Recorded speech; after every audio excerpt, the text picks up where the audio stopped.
top of the food chain, rock bottom, and handle my business when it was my problem. G. Flossing with a gold chain. I got my Turkish rope with matching gold things. Bomber jacket in the winter, it's a cold game. I met some East Coast up in Spokane. Some of the realest in this dope game. I got my curly top looking like special ed. Clean fade on the side, bumping that red head. Clean tags when I ride, ducking the feds. East Coast, they get that bread. You you end up dead. The West Coast, they leave that spread.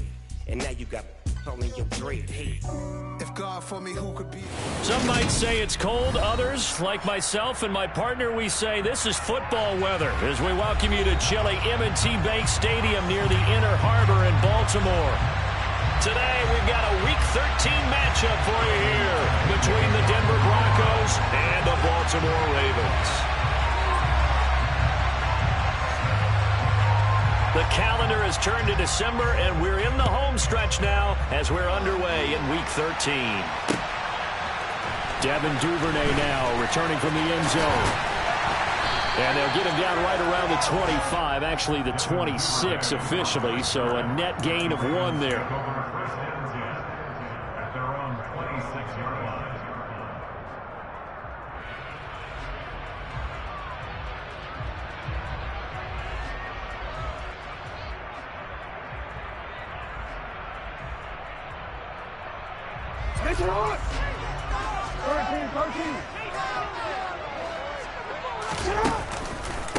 They'll start on the ground with Dobbins. And an early how do you do right there as they're going to bury him in the backfield.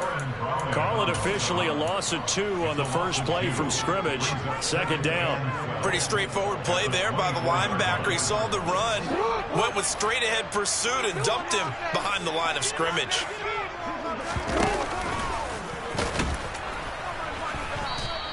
Only a yard there on the keeper, and that's going to leave him with a third down. Backed up here, tough spot, needing 11 yards to pick up the first. On third down, Jackson. His throw taken in by Isaiah Likely. And he'll be taken down, but not before they work it across midfield. To a 1st and 10 now in Denver territory at the 48-yard line. Now it's Jackson. This one grabbed by A.J. Green. And he'll be brought down on the other side of midfield at the 43. The Ravens had 3 and 8 on the year. And they coming on a pretty good roll here. Winners of 3 straight. And I thought that they played pretty well last week. Their execution, their discipline, their resilience, all on display in that victory. A first carry for Kenyon Drake. And he's dropped right at the 40. Gain of 3. Some of the most unselfish players on any football team, defensive tackles, because we ask them to just eat up blocks, allow other people to make tackles. But when he can make a play himself, as we just saw there, that's a big day. He'll be brought down by the Broncos. It's a sack. Justin Simmons firing all the way in from his safety position. 4th down, and out comes Jordan Stout here to punt.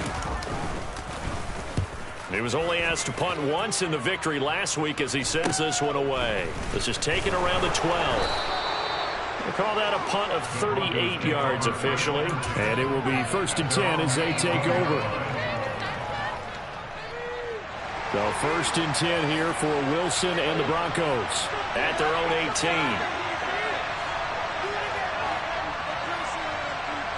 18. In motion, the tight end. They begin the drive with Williams.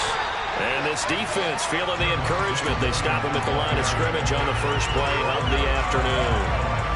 Adafe Owe there on the tackle. Well, this defense for the Ravens, they were very good in the win last week against Jacksonville. Yeah, what stood out to me on tape, the way they were flying to the football. So that tells me that they've got all their assignments down, and they're playing with extreme confidence. Finding space at the 40. And he'll be brought down just shy of the 40. I don't think there's anyone who could possibly doubt how fast he could run in the open field. But if there were, he silenced those thoughts there. And I'll tell you what a bird's eye view I've got here, because That was absolutely something else to watch. Not a lot of wiggle in that. That was catch it and go, and to use those wheels of his, the absolute devastating effect. And if you look at the next-gen stats, you'll see that he topped out at an even 21 miles an hour. That was an interesting look there because as soon as he got outside the pocket, I thought he was going to take off and run for yardage. But what often happens now with these quarterbacks who can move, defenses want to try and keep bodies in front of them, and I think that discouraged him from taking off and made him try a pass downfield that fell incomplete. 2nd and 10 now, Wilson. A quick throw there going to be batted away and incomplete. That's not the first time they've gone his way on this drive, and they were obviously keyed into it because they were there to help break that pass up. This offense was on the move. Now 2 straight incompletions have them looking at 3rd and 10. Wilson will throw again. Toward the sideline, and he will have the first down as he was able to keep the feet in bounds. And they're able to convert on 3rd with a solid gain of 23. And forget about the run to set up the pass. They're just coming out throwing. Forget trying to set anything up. They feel like they have the advantage. They feel like they have the matchups, and they're just attacking right now. Yep, going to the air on the opening drive. Now a first down carry. It's Williams. And he'll be stopped after a gain of only a couple down to the 15-yard line. Well, they didn't get a whole lot out of that one, but I think you've got to continue to try and run and try and keep the defense honest. I mean, or else they just sit back, dare you to throw it on every down. Yeah, you get your quarterback hit a lot that way, too. Williams going to get it again on 2nd down. And he's brought down just outside of the 10 at the 11. It'll be a gain of 5, but still about 3 yards shy of the first down marker, and now it's 3rd down. A quick burst there, and he nicely bit off a pretty decent gain.